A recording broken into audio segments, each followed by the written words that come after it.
మూసీకి వరద పోటెత్తిందంటే హైదరాబాద్లోని మూసారాంబాగ్ బ్రిడ్జ్ ముందుగా మునుగుతుంది.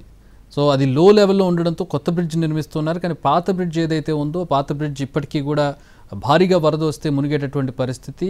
ఈ భయానక పరిస్థితుల్లో అక్కడ రాకపోకలు బంద్ చేసేటటువంటి పరిస్థితి కూడా ఉంటుంది. మా ప్రతినిధి ప్రేమ్ ప్రస్తుతం మూసారాంబాగ్ నుంచి లైవ్లో అందుబాటులో ఉన్నారు. అక్కడ పరిస్థితిని తెలుసుకుందాం.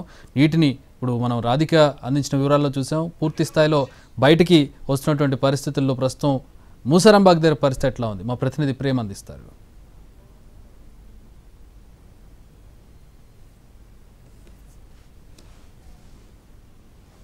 ప్రస్తుతం మన మూసారాంబాగ్ దగ్గర ఉన్నటువంటి బ్రిడ్జి యొక్క పరిస్థితిని కూడా మనం గమనించుకోవచ్చు. ముఖ్యంగా ఎగువ ప్రాంతాల నుంచి వస్తున్నటువంటి యొక్క భారీ వరదకు కూడా పూర్తిగా ఈ యొక్క బ్రిడ్జి కూడా తగులుతూ నీరంతా కూడా ప్రవహిస్తున్నటువంటి పరిస్థితి కనిపిస్తుంది. ముఖ్యంగా అతి ప్రమాదకరంగా ఉన్నటువంటి ఈ పరిస్థితి నేపథ్యంలో కూడా ఈ యొక్క బ్రిడ్జి కూడా అతి పురాతనమైంది. సుమారు 40 సంవత్సరాల క్రితం అప్పుడు పాపులేషన్ని ఆధారం చేసుకొని నిర్మించినటువంటి ఈ యొక్క బ్రిడ్జిని కూడా ప్రస్తుతం